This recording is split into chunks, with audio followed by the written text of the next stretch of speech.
Welcome to The Human Athlete, a podcast about life after sport and how to win it. I'm Jared Markiewicz. I started this show because I've always been fascinated by what happens after the final whistle, when athletes have to rebuild purpose, discipline, and identity outside of competition. Every episode, you'll hear honest conversations with former athletes who are learning to lead, perform, and live with meaning beyond the game. Because the lessons sport teaches us can help us all live stronger, more intentional lives. Welcome to The Human Athlete today, and our guest, Peyton Sewell. Peyton Sewell is a former Division I volleyball athlete who spent 4 years competing at the University of North Dakota. She played volleyball nearly her entire life, starting in 7th grade, which is a little bit later, I feel like, for that sport than other sports, but we'll talk about that, and earned degrees in marketing and management while competing at the Division I level. After college, Peyton began her career in real estate before pivoting into entrepreneurship. She's now the co-founder of Studio Vignette, a boutique marketing and content agency where she helps brands build structure, clarity, and consistency. Alongside her work, Peyton shares her journey navigating identity, wellness, and life after sport, helping other former athletes redefine success beyond performance. Peyton, thanks for joining me today. Thank you for having me. I'm really excited. So let's talk about that actually right out of the gate is the volleyball thing, because I've got 9-year-old daughters, and I'm realizing that volleyball is one of those sports that starts a little bit later for a lot of individuals. So talk me through, like, were you playing other sports before volleyball? So I wasn't playing really other sports, at least when I decided to pursue volleyball. My family was one of those families that kind of made us play a sport when we were younger. Oh, okay. We had to be doing something. And no one in my family has played volleyball, but I tried the whole softball thing. Well, actually, it was t-ball. And I was that kid. I wouldn't run around the bases unless someone with my family would go with me.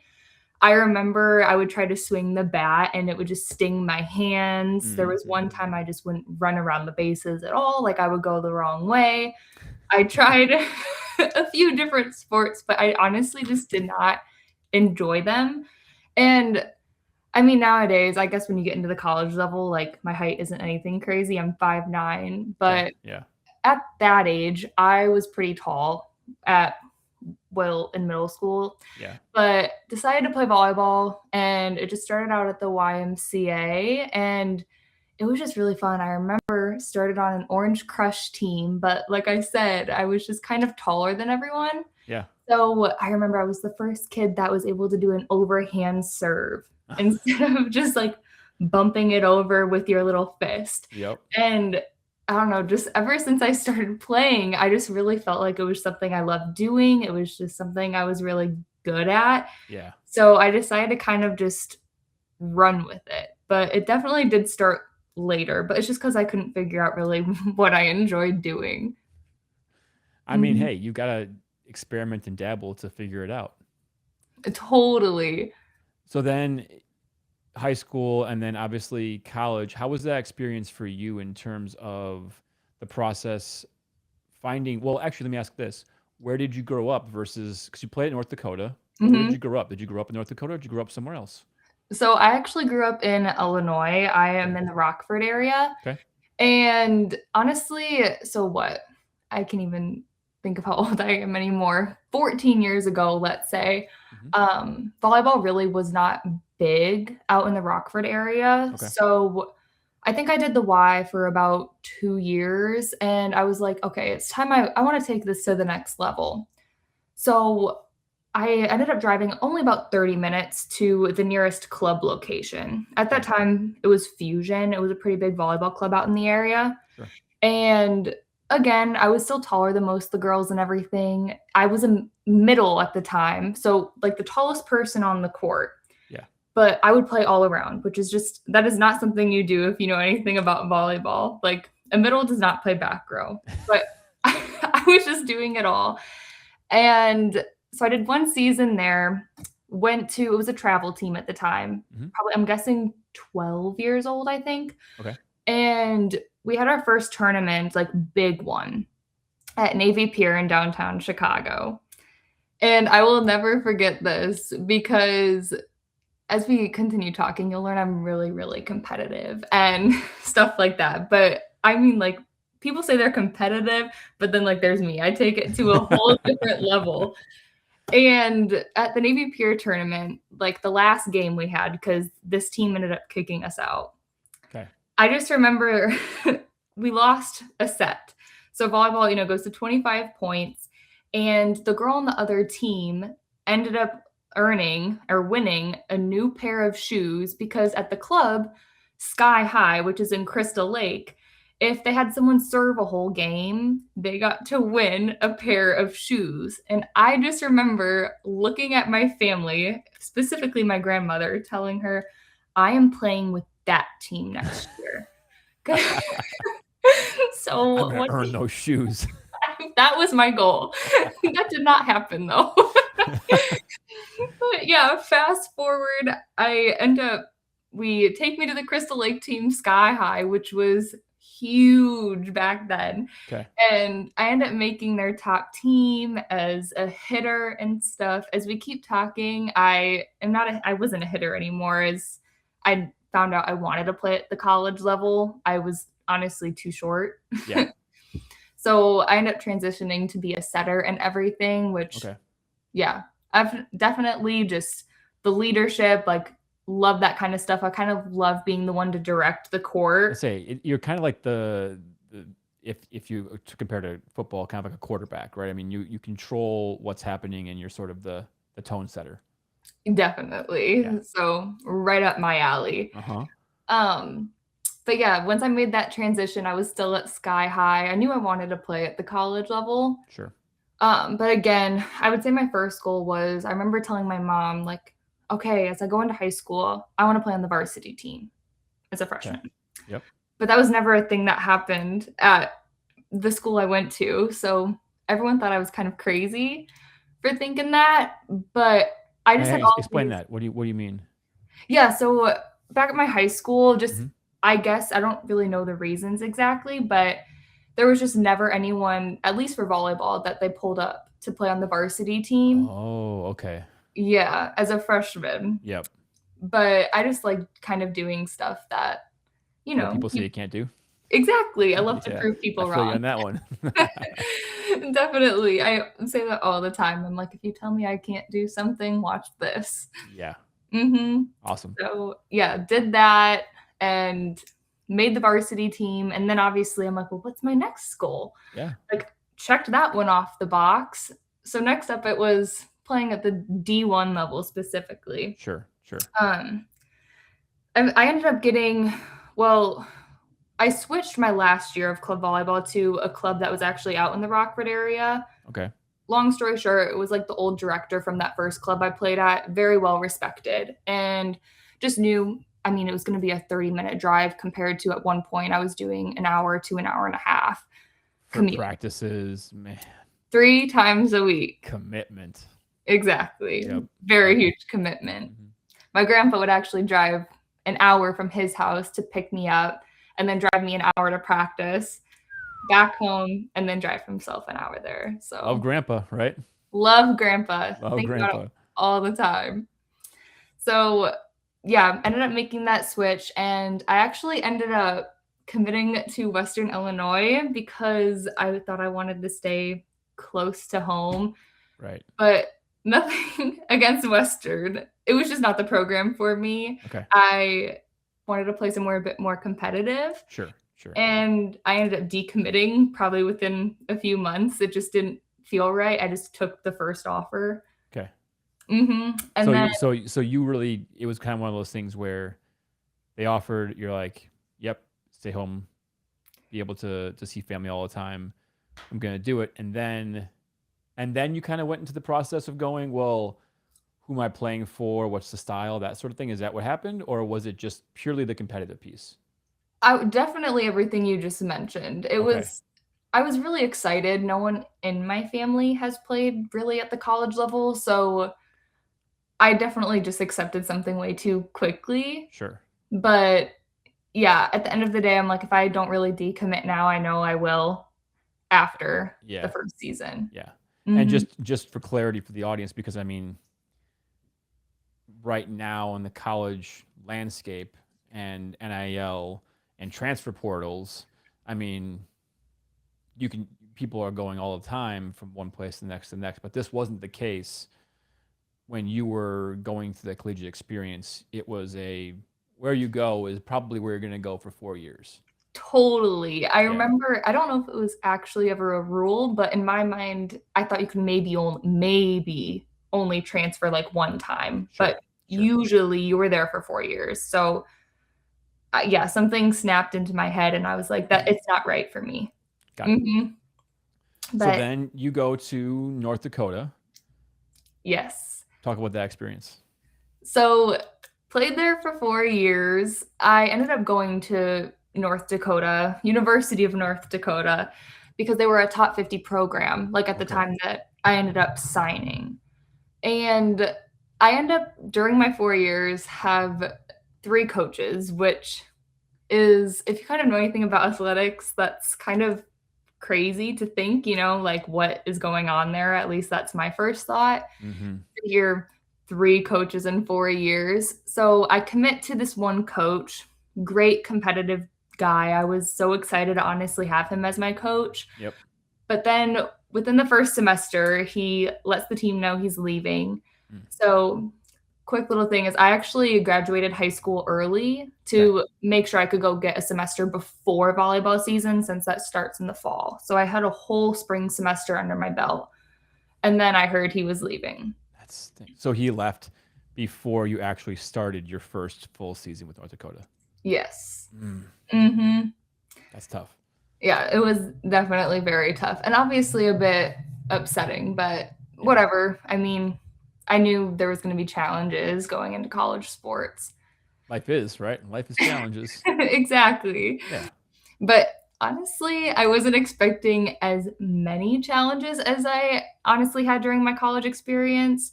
The second coach we had, he was there for about 3 of my 4 years. Okay.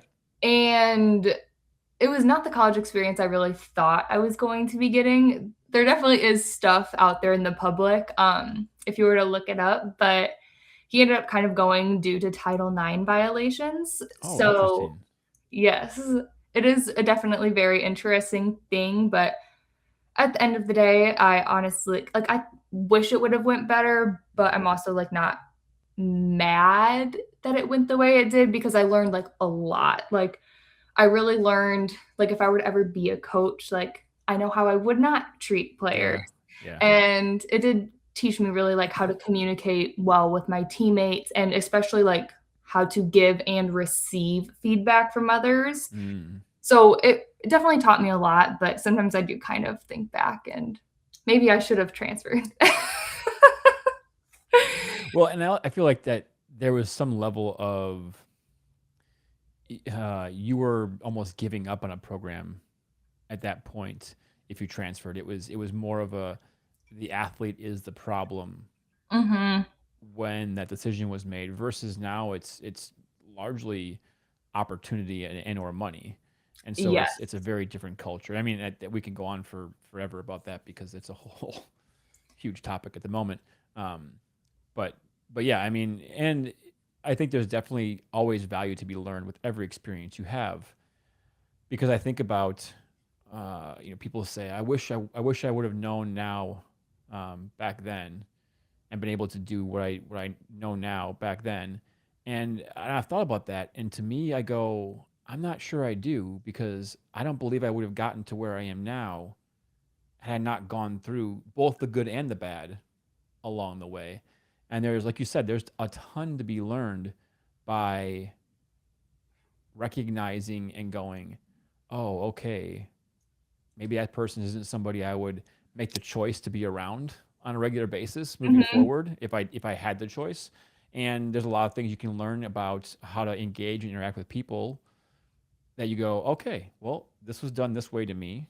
Now I know I don't want to do that to others. And I tell my daughters all the time, like it's a golden rule, like treat others how you want to be treated Yeah. and set the example that way. And if you know how you go, this isn't how I want to be treated, then now you know how to treat others so that you can get reciprocal on that.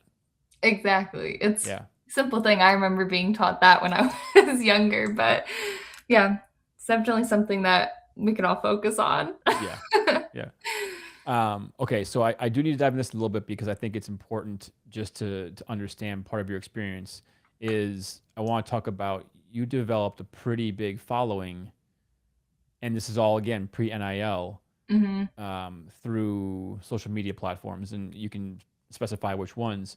But then that kind of was abruptly halted or was kind of forced on you to change because you weren't allowed to do what athletes can do now with social media platforms.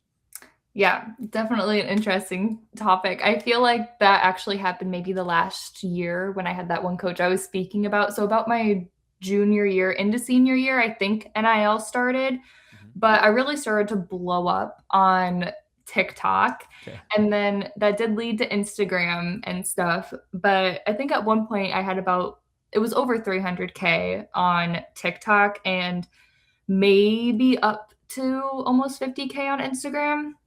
But I was really just posting a lot, kind of showing behind the scenes, I guess, of being a college athlete, doing at that point, there were trendy dances, just, Of course, there still is.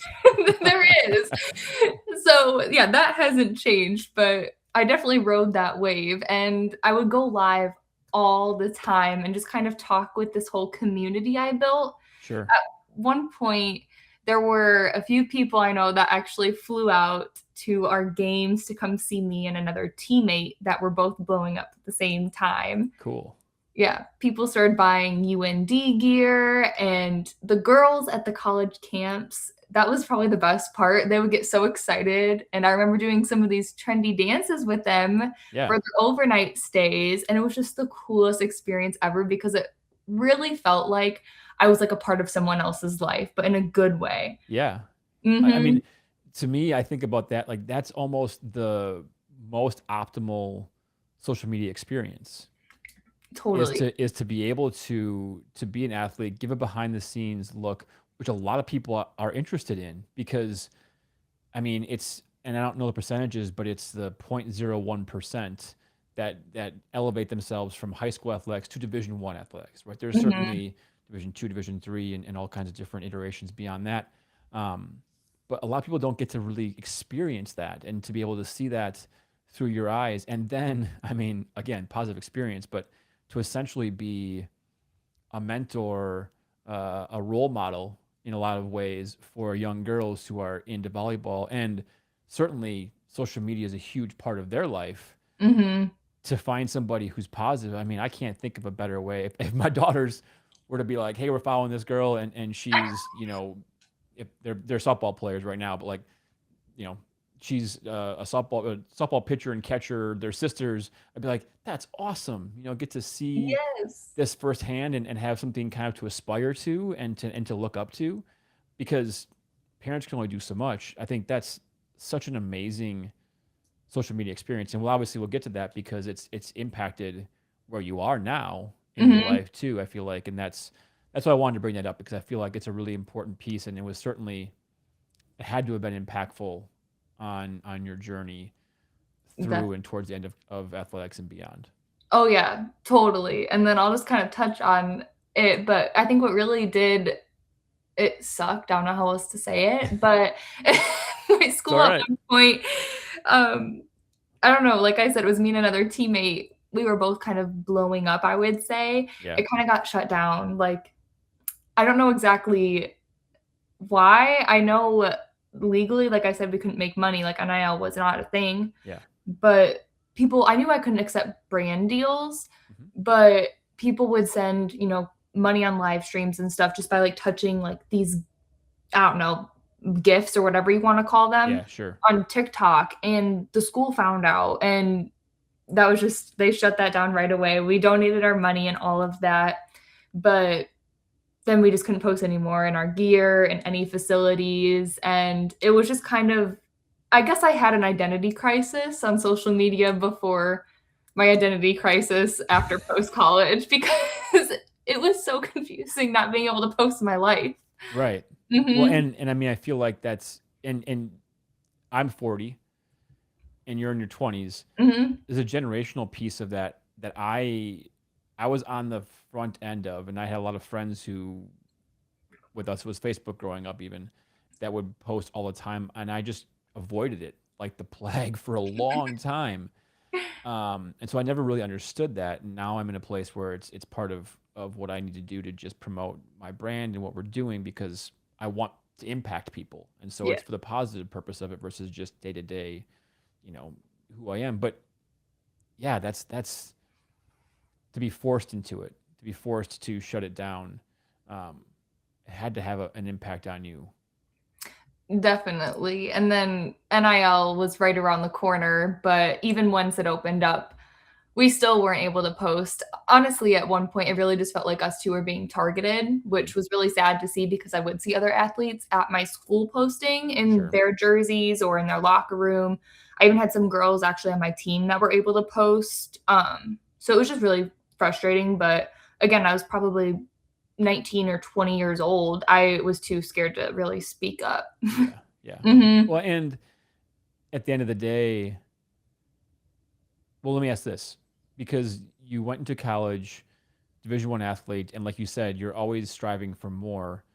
Were there aspirations for you to take volleyball beyond it, or was it volleyball at this point is going to be something where I'm going to do this. This is going to offer me an amazing opportunity to have essentially a free education or a paid for education, and leave with a college degree and no student debt. Both. Okay. All right. Awesome. Yeah. After that second coach I had, it was really just kind of a means to an end. I was just really trying to do anything to survive. It felt like almost every day. And then we had some new coaches come in my senior year, which they really helped me mentally. They obviously really improved like my physical game as well, like technicals and skills and all of Hmm. that. But they took a completely different approach and really sharing and teaching us group of girls just like how to honestly get along again, really help change the team environment. And they really helped me focus on just, they kind of tried to prepare us, volleyball might not last forever, Yeah. and just mindset tips and all of that. But once I kind of got to the point where it's just I really felt out of love with the game, just it sucks how coaches can do that for you, but again, not the last year's coaches.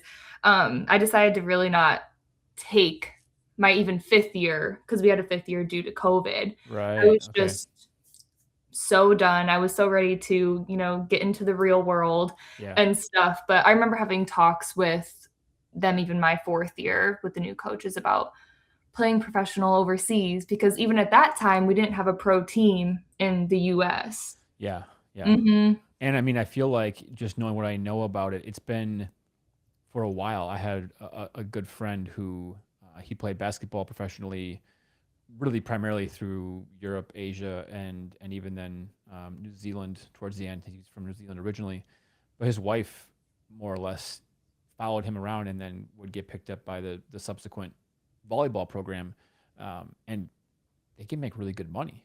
Mhm. And it's a Yeah. really cool opportunity because you get to see the world. So I mean, yeah, I can certainly appreciate,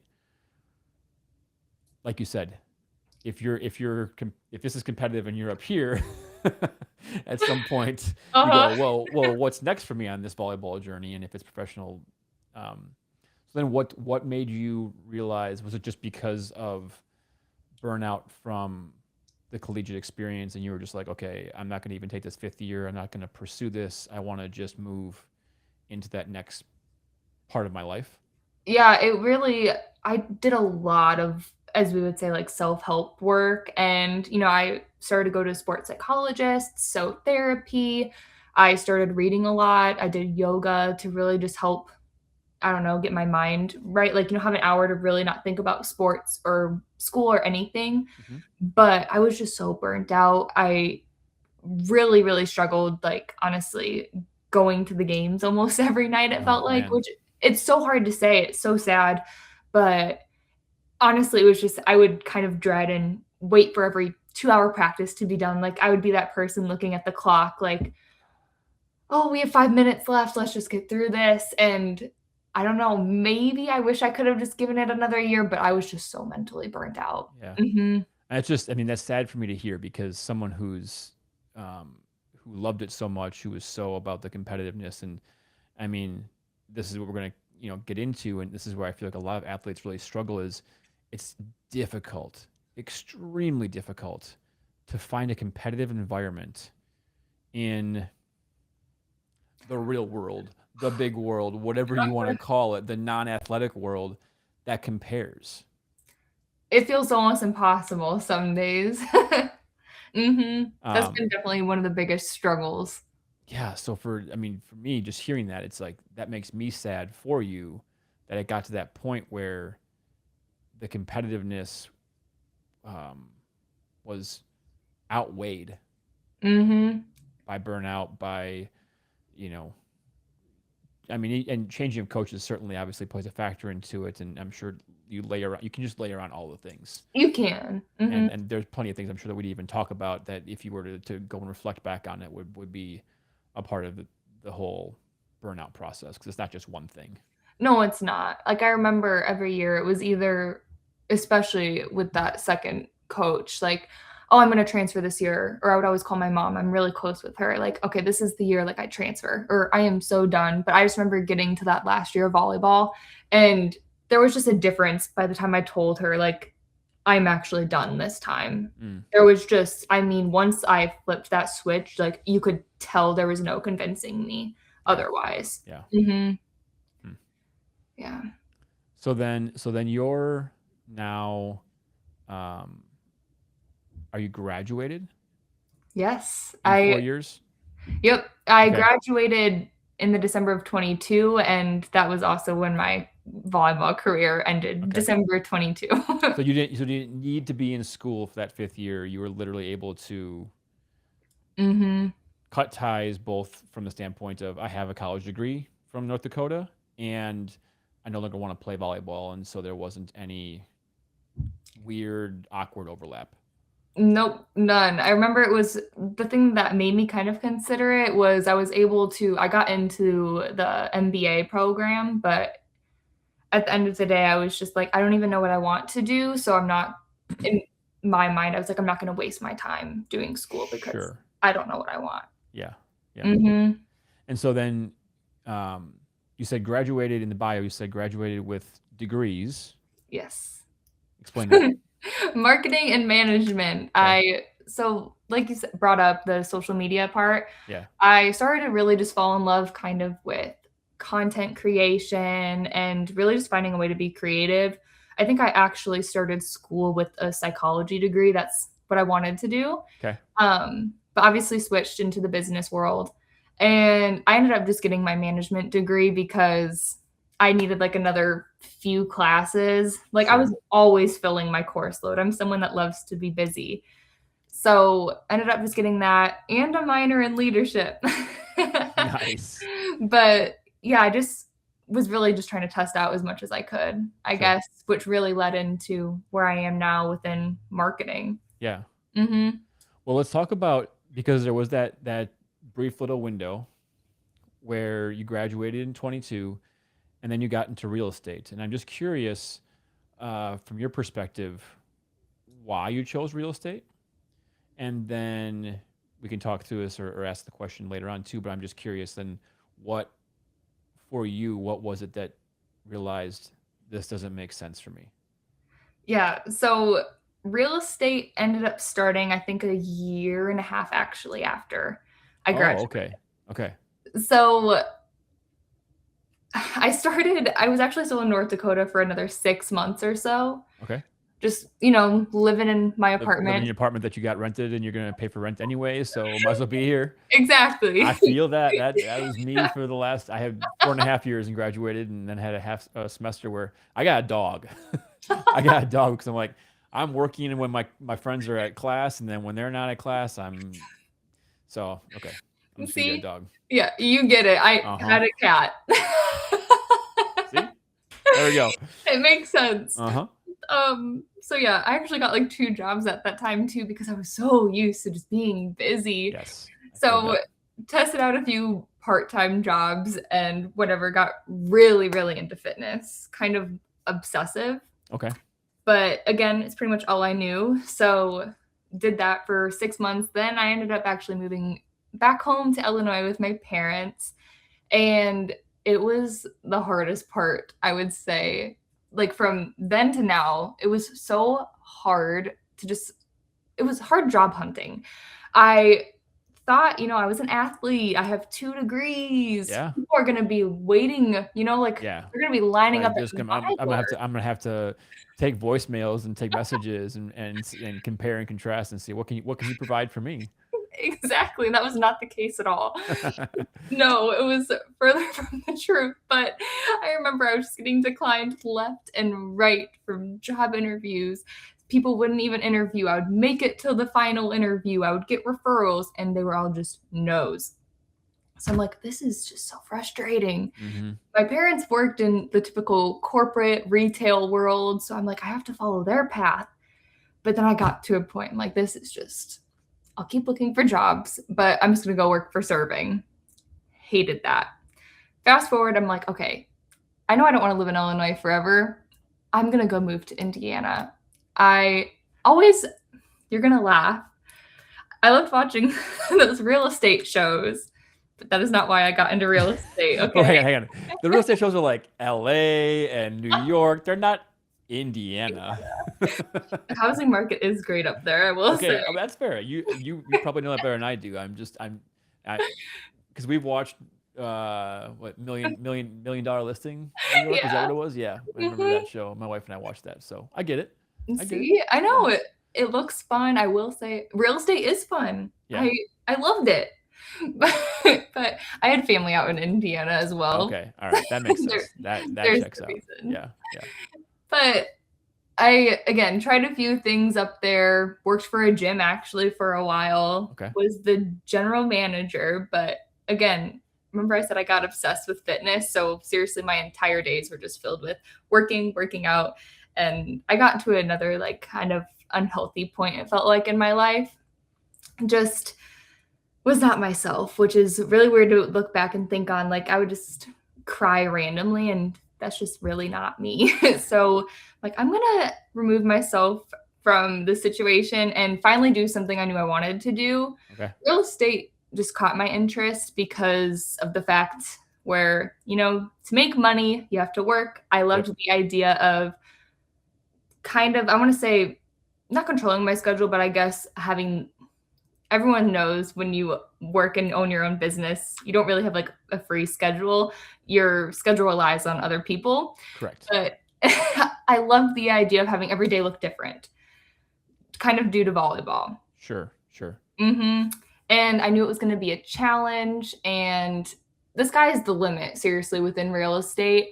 So that just really caught my attention. But I didn't know what I was getting myself into, got a great mentor. I really, really enjoyed it. I did close a few deals, but I noticed I kept wasting all of my time doing marketing. I was the realtor you'd see on Instagram and TikTok. Yep. Hey, coffee shops in Indiana. Oh, local businesses. Right. All that kind of stuff. And I'm like, okay, this is just way more fun to me. I love the content creation. I love editing. I loved going out and meeting local businesses and feeling like I had an impact on it. Sure. So it just got to the point, I'm like, okay, I see where I'm spending all of my time. And I ended up just kind of helping a friend actually build her business for the time being, and was just helping get clients and all of that stuff. But I knew deep down, I'm like, I just want to start my own. Like there was just something there holding me back. I kind of look back and I'm thinking, I think I was just afraid to kind of start something new and be a beginner again, because I was so used to being so good at volleyball and I didn't want to fail. But once I took that step within the last like 6 months, I really have not looked back. Mm-hmm. That's awesome. Yeah. And I think that's something that I've seen and heard from pretty much every athlete, is when you get out of a sport, especially when you aren't doing sport in the sense of you didn't jump into coaching or player development for University of North Dakota or some other volleyball program somewhere Mhm. else. You went somewhere totally different. There's this mentality that one, you're behind the eight ball because you've not been developing the skills in this industry the way that someone else has who's your same age, but they had 4 years in college to do internships and get mentors and get into the industry. And two, and I've had this conversation with a academic career advisor for UW athletics, Uh-huh. um, who, he's like, a lot of my athletes, they come in, they say, I don't have any skills for this industry. And he's like, okay, but you have leadership, you have communication, you have all these, because they happen in sport, but it's that you have to have almost someone tell you that, hey, these carry over. And for a lot of industries, what people don't realize is the skills that are specific to that industry are easily teachable if that person has the general character traits that most athletes have. They're disciplined, they're going to work hard, they're going to put the time and work in. They realize that there's mistakes to be made and failures to be had and aren't going to just shut down when that happens. And when you have those traits, I mean, being successful in a lot of different industries is pretty easy uh, Uh-huh. as long as you just have the faith and belief in your own self. Totally. I I don't know, kind of when you were just bringing that up, it made me think about there was a within the few jobs, like, I did have, I just felt so isolated still in a way, I didn't have a team around me, and people with the same mindset that you really do have within athletics Yeah. and stuff, at least, I don't know, I just, again, I was probably isolating myself, kind of looking for the negatives just because that's where my headspace was at, Sure. but yeah, that was just one of the hardest things to kind of find, and I kept feeling like also kind of why I am starting my own business. It's I could be working 10 times harder than maybe the person with me at the front desk of this gym, but we're getting paid the same. Yeah. So, that was just something frustrating for me, but again, like, those traits that you build, I feel like that is why many athletes, maybe go down the real estate path and other jobs like that, loan officer, or end up starting their own business. It's because at the end of the day, it's like I would always say I would totally bet on myself. Mhm. Yeah. Well, and I mean, you have. You bet on yourself the whole way through and you have team throughout, but the team changes. Like you said, the coach changes. And I'm sure with that, there was some changes to your team. And that might not even have been personnel changes, but who was deemed to be the more ideal fit for scheme and for style versus with the old coach versus with the next coach. Mhm. As you go through that whole process, which has got to be frustrating because it comes back to the same thing. It's like I'm doing everything I can to be the best I can be, and it's being told to me that this works, and now all of a sudden it doesn't work, and you're playing this cat Yes. and mouse game.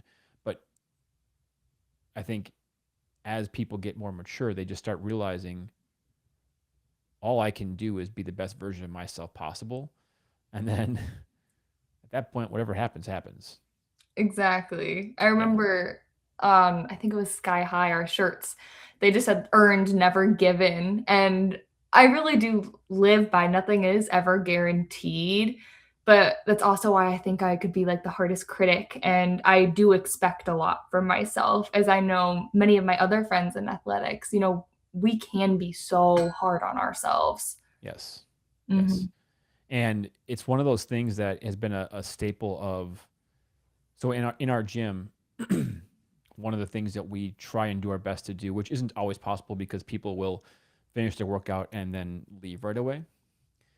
But if we have the opportunity and we try and make a point of finding the opportunity to go to every person that is training with us at the end of their session and essentially explain to them, even if it's a very brief, here's what you did today, but show them in some way, shape, or form how they improved Mhm. in that workout. Because as human beings, what we know about our evolution is that we are drawn towards negative. We have a negativity bias. And if we don't intentionally, or if someone doesn't intentionally put the positive spin on things in front of us, we're going to just ruminate on negative over and over again. Yeah. And there's actually a way to understand for yourself where you fall in that spectrum of negativity bias, because there's people who are more negatively affected than others, or affected by positive than others. And so there's spectrums with all of this. But the point being is that you can be as competitive as you want to be. You also have to recognize where you're making progress, because if you don't, you're just going to constantly go, I'm terrible at this. I did poorly at this. I didn't achieve this. And it can just, it can pile up. And that can certainly also lead to burnout, to your Mhm. point. But also just this ongoing sensation of like, I'm not achieving enough. Yeah, totally. I feel like I kind of got to that point, and it's really weird because as you were even saying that, it's like, I know I can be very positive, like, to other people, and I could be your biggest cheerleader and stuff, but again, when it just comes to myself, I mean, most people, you always expect more. Mhm. Yes. Yes. Always. Yes. Um, yeah. It's and it because it is. It's easy. It's and I feel the same way about myself too. I feel like it's much easier to believe in someone else than to believe in yourself. Mhm. And yet we're all human beings, right? This podcast is called The Human Athlete because trying to paint athletes that could be deemed. And I think that that's what is a really cool part about your story too, is there's going to be listeners or viewers of this that followed you on TikTok and Instagram as an athlete and perceive you in a certain light. And yet the journey that you're on is just like everybody else. Exactly. And I think that's a really cool piece because social media is a highlight reel. Everyone says it. We all know it, but Yes. sometimes it's like, do we really know it though? Because I know when I'm looking at other people's profiles or doom scrolling, it can be frustrating, only seeing the good, maybe the fittest people online. I'm like, well, I don't look like that. Of And course. I was an athlete. So lately I've been really trying to share like what's actually going on because even within the college days, I'm recently speaking about topics because it's like that transition after school. I think I was actually talking about this with someone earlier today. It's like the body image and stuff like Mm. that. It's like that was probably one of my biggest struggles and trying to be so perfect. You're going to need to laugh, but I started watching all these things on, basically how to become a millionaire, let's say, and how to be the best business owner and all of that Of course. stuff. Yeah. And they always say, time block your schedule. Okay, well, like I said, I like to take things to the next level. And it got to a point, I wish I was joking. If I was 5 minutes behind my time blocked perfect schedule where I left no room for human error, Uh-huh. I would get anxiety, Yeah. which is so odd because I have never felt that way before. Well, Mhm. but self-imposed, because Self-imposed. I'm assuming, and I think that this is one of the things that I've heard too, is when you leave sport, you lose that structure, and a lot of people have a hard time with the structure piece. But that wasn't self-imposed. Someone was telling you, hey, because you're a volleyball player, you need to be here for this practice. You have to go eat at this time. You have study hall here. Class time is here. You had all that stuff, but it wasn't self-imposed. When you Exactly. impose that on yourself, it changes what's happening neurologically. Yeah, majorly. That Yeah. has been, I would say, honestly, maybe the hardest part about it all because in college, you always had, let's say, a workout, a practice, the class, like you just mentioned, but you just had to check off maybe those 3 things a day and then the homework you had. Sure. Yeah. But now, outside of school, I mean, my to-do list could literally be never ending, and I get anxiety, again, self-imposed from just it's a never ending. I move stuff then till tomorrow. Okay, well, since I didn't finish it today. It's 9 p.m. now. I have to make sure I'm asleep within 2 minutes. And so I can get up at 5 a.m. for my workout and make sure I eat within 30 minutes so I get my protein in. It is crazy. And we all function with the same 24 hours in a given day. Mm-hmm. I was like, I mean, to figure out a way to add times to the day, well, one, you'd be insanely rich, but two, you'd still find a way to fill it all up, right? I mean, it would just be, it's Parkinson's law. However long you have, give yourself to get something done is how long it's going to take you. Mm-hmm. And to your point, and what I think is interesting about it, because I've thought about this a lot too with athletes, it's a very, actually I'll kind of ask you the question. I'll state it and I'll ask you the question and get your take on it. But I feel like it's a very myopic world you live in. Meaning, I am a student athlete. My job is, and it's very clear cut. X, Y, Z. This is what I need to do. But then when you get out of sport and you're opened up, the world's opened up to you. So now the world's your oyster, except you now have responsibilities and things change. You go from being in your situation to, I'm not sure if you're like dating, engaged, married, but like you end up with somebody, you get married, you buy a house, you have kids, and then all of a sudden there's all these different things pulling on you in all directions, and that myopic direction and the pursuit of excellence in one thing becomes like, how is this possible if I have all these other things pulling me in all these different directions? And it starts, like you said, it starts right now, and it just continues to build. And so it's finding that and using the skill sets that you have to manage that effectively, and also not go insane. Seriously, that definitely ties into, priorities and all of that stuff. I am definitely single, and I cannot imagine adding a significant other to life right now. I don't know how people do it, because I do feel like I'm being pulled in so many directions. Like starting this business, I am starting it with my mother. Yeah. And then again, I love still working out. And I can confidently say I probably have, as many people use the term, like a healthy relationship with it again. Mm-hmm. So that is so great. But again, there's just always that piece of me where it's like, well, I want to be excellent at that. I want to be excellent at Peyton Sewell's content creation, like creating content on my own. Yep. But then I also want to be excellent at building a business for my client. So one of those has to give, which is a struggle. Yes. And everybody goes through it. I also think that in a world now where side hustles are the expectation in a lot of ways, the world of social media, and I'm sure you know this better than I do, but it just feels like there is almost infinite money to be had or made, and yet at the same time there's so much content and so much information out there. It's like, how do you separate yourself to even get into that piece of things, where it takes so much time and effort to get to that point where things can be monetized? It's just this whirlwind of things, and where do I put my time the most effectively?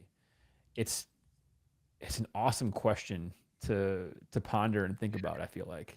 Oh, it is. And I know I constantly have to remind myself this. I would say maybe the easiest thing for anyone getting into content creation would be pick one thing and stick with it. It's funny just because we had this conversation about feeling like you're going in so many directions, but I know even my focus within the last few days, it's like, okay, let's be realistic here. Again, this is stuff I'm actively working on. Right. Trying to be excellent at, maybe instead of 3 things, it's 2. Sure.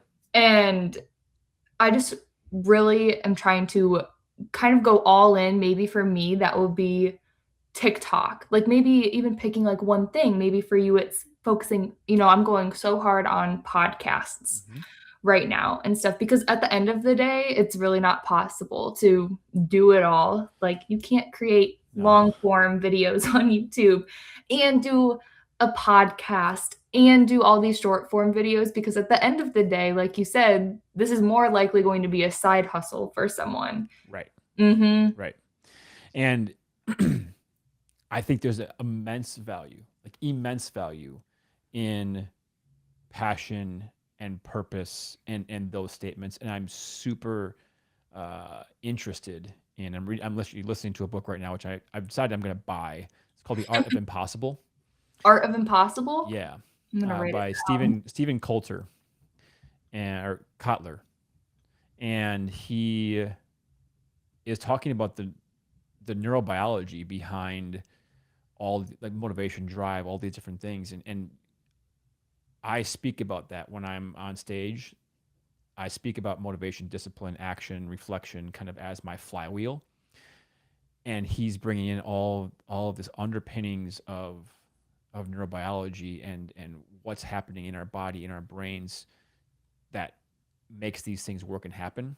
And it's just fascinating, because to me, the idea that, this is where I want to go next, the idea that you're doing now something that you started doing and really just enjoyed the heck out of when you were in college, which is marketing, essentially marketing yourself, and really in a lot of ways marketing the allure, or maybe the reality of being a Division I athlete. And that was what was exciting people to see and to pay attention to.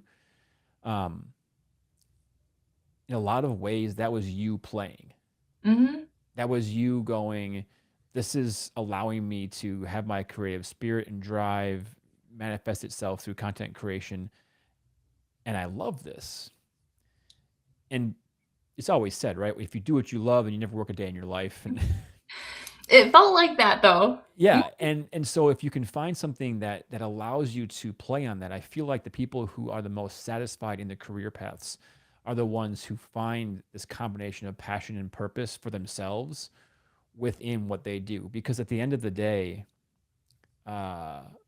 whether we work 40 hours a week or more, or you're an entrepreneur where it's, the variability of work is who knows what in a given week. It's probably what we do the most outside of sleeping. If we can find some joy, some purpose, some passion in that, man, life's going to be a lot better. Totally. I love that you touched that. Kind of brought me back to, I think another piece was, I think that's what really made me kind of start to struggle actually in school, because it felt like my passion was taken away from me. It was kind of healing, like content creation.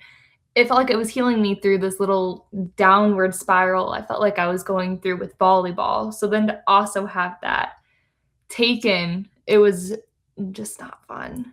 But yeah, I mean, there would be days where I would seriously just go to practice, do the stuff I had to do, Check the boxes. Checked the boxes. But then again, this might be obsessive, but to some people, when it's something you're passionate about, again, it doesn't feel that way. I would spend every minute. People don't really understand all of the time and effort that can go into this kind of stuff, especially, when it's a personable brand or a personal brand. Right. And I would spend, if I wasn't creating content, I was on live for hours talking to like my community or planning then the next day of what making content would be. I remember I bought a ring light, and this was, again, social media. TikTok was probably only out for 2 or 3 years. Like I was going all in. And you would see me and my teammate hauling all of this gear in for a photo shoot. We would turn off all of the lights in the gym, hang up LED lights on the net, take photos, make videos. But again, it was just a passion. Yeah. It was fun. It was. Yes. I love that. And so now you're taking that, because we just spoke before, and I'm not really sure this is technically in your bio, but you are officially full-time all in on Studio Vignette. I am all in as of 2 weeks ago.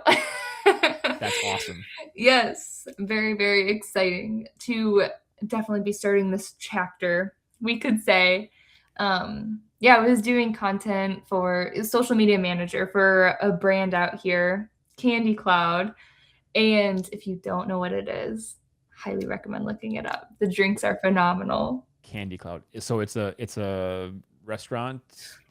It's a specialty drink cafe. Okay. And I would say we're calling this another passion. I am coffee obsessed. Okay. So I swear I manifested this probably 3 years ago.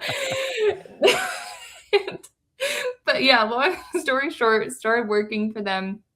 And, it just kind of got to a point where it was like, okay, I'm ready to kind of bet on myself again. I started doing things outside of, I guess, work, which honestly, I've probably started feeling like myself again, we could say, within the last 3 months. I mean, Okay. there would be days where, again, I would just kind of be crying, and I'm really not an emotional person, but it actually is because of my old trainer, Justin from Movement Fitness. I ran into him at the gym 3 months ago, and he looked at me and he goes, "You said I promised I'd come back in when I'm in town next," making fun of something that I told him. Mm-hmm. But I just started crying. I looked at him and just cried. So he's like, "Whoa." That wasn't what I was going for. That wasn't what I was expecting out of my hyper competitive volleyball player. Yeah. But again, it's just I didn't feel like I had a sense of purpose and stuff. Honestly, he's been cheering me on, and I started training with him again. I feel like I'm finally training, obviously not to perform for volleyball ever again, Mhm. but I'm actually challenging myself and not going through the movements. I have some structure within fitness again. And he's just like, share your story, Peyton. So I've now been sharing my story online and haven't really looked back. Cool. I love it. Well, Mhm. and shout out to Justin because he's how we got connected. Mhm. So yeah. Justin Keegley, Movement Fitness, Rockford, Illinois. Rockford, Illinois. Okay, so just quickly, let's touch on Studio Vignette because I feel like this is a cool thing, and obviously this is going to go who knows where. This is essentially the next chapter for you, but Mhm. speak about that a little bit. How is that business fulfilling the combination of the competitiveness and then the passion and purpose we were talking about? Yeah, so passion and purpose, we'll start with that. Like I said, I could seriously lose track of time when I'm creating content. I just love the feeling of I feel like when people say, I want to help people and stuff, like that's a very common answer for, anything, like whether you're going to be a nurse, a doctor, so many things. But I really feel like I am helping people with their businesses. And I just love the connection part of people, like, getting to meet others, know their whole story. It's so fascinating why people start their business. And Yeah. then I feel lucky enough that I can help market it and help grow it. I just love being a part of something. And, there's never really an end to it. And I just love the fact where I'm also growing with people. So that's kind of also why I got into real estate. Back to that was just I love the local marketing aspect. Sure. And that's why I decided to really run with Studio Vignette. But what was the other one you asked about passion and So, but your competitiveness, right? Because that's the piece that is this holy grail. the Holy Grail? Yeah, back to this. What got me feeling like I was up there Uh-huh. again? I, if I don't deliver results or, at the end of the day, chase down clients because, it's my business. How are people going to know about us? Why should they use us and stuff? At the end of the day, I have to go find them and get them. And the results will speak for itself, if we're onboarding new clients. And I just love knowing that, again, the sky really is the limit when it comes to this stuff. When I was working just for one brand, Parkinson's law, back to it, Mhm. you really do use the amount of time you're given. And ever since I've really started really focusing on this, I just love feeling like my brain can go in so many different directions. And this can lead to so many different things. But I'm not really trying to set my mind on having this one specific goal anymore because I feel like I learned that through athletics, Yeah. getting my scholarship paid for. I feel like I'm just finally enjoying the ride, which is actually very freeing. Trust the process, Yeah. right? It's about the journey, not the destination. All those phrases, I mean, they hold so true, because you can, like, all you can do is enjoy the things that are happening on a day-to-day basis. You'll look back and reflect on it and realize how far you've come, and all the things that you've achieved, and you'll realize that it was just all these little stepping stones along the way. It's not one just gigantic leap. It doesn't happen like that. Very cool. I love it.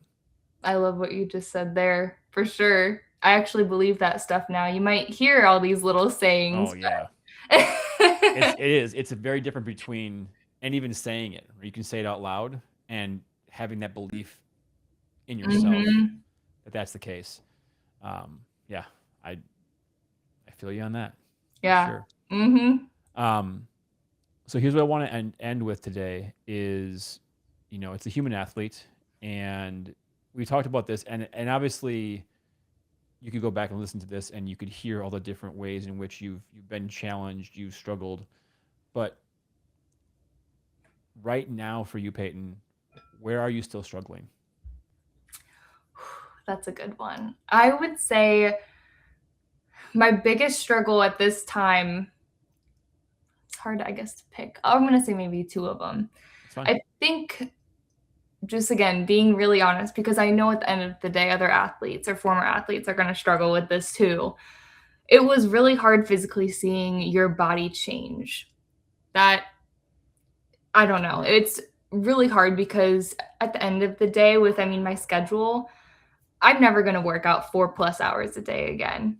So, I think just finding ways to not really expect that from yourself and Hmm. try to do all these extremes because you name it, I did it. I tried doing an hour on the Stairmaster a day because that's what I saw on What TikTok. bodybuilders do, and yeah, Yeah, uh-huh. totally. Yeah, So I tried doing all those things, but I'm definitely like an all or nothing person. So that can be very dangerous. You kind of go all in, but then once you stop doing something, it can just go down a whole nother path. correct. And then I would say another big struggle has been just, I guess, finding purpose. But like I said, I'm definitely feeling like I am finding that again. So yeah, it's just hard, but it's a journey. It's a journey, and it is a never-ending up and down cycle. And as long as you can work through the ebbs, you're gonna get the flows. It's just a matter of how long and when and how big. Mhm. Yeah. Yeah, it's important to remind yourself. Honestly, I'm about to be 25 this year, like, my frontal lobe isn't even developed? You're Like gonna be an adult. exactly, my life is just starting, and I'm trying to remind myself that every day. Mhm. um, I love it. I love it, Peyton. This has been a great conversation. Um, one of the big things I really want to cultivate with this podcast is the opportunity for a community. And that's going to manifest somehow, some way down the line. But for right now, those people who are listening, who heard your story and go, that sounds like me. I'm also a former athlete. I'm going through similar things, or just wants to connect with you. What's the best way or ways for them to do that? Definitely, just hit me up right on Instagram or Okay. TikTok. They are just both Peyton Sewell 6. I also have something in the works though, so I made another account. Hopefully it pops up at some point. I found it It's not yesterday hard to find. when I was doing research. So it's not hard to find. Um, which I mean I would expect from someone who's in the digital marketing. It's by Peyton Sewell. Right. But yeah, just hit me up there, and seriously, I go through my DMs like every day. I respond to everyone that I see every message come from, so Awesome. Very good. Well, once again, thank you for the conversation. It was fantastic, and I'm looking forward to the future for you. yes, thank you so much. I am obviously looking excited for the future for the both of us to see where this leads. Absolutely. Thanks, Peyton. Thank you. Thanks for listening to The Human Athlete. These conversations remind us that who we are beyond sport matters just as much as who we were in it. If this episode made you think or helped you see your own story a little differently, share it with someone who might need to hear it. I'm Jared Markiewicz, and until next time, keep showing up, keep growing, and keep finding ways to win the game that matters the most, life.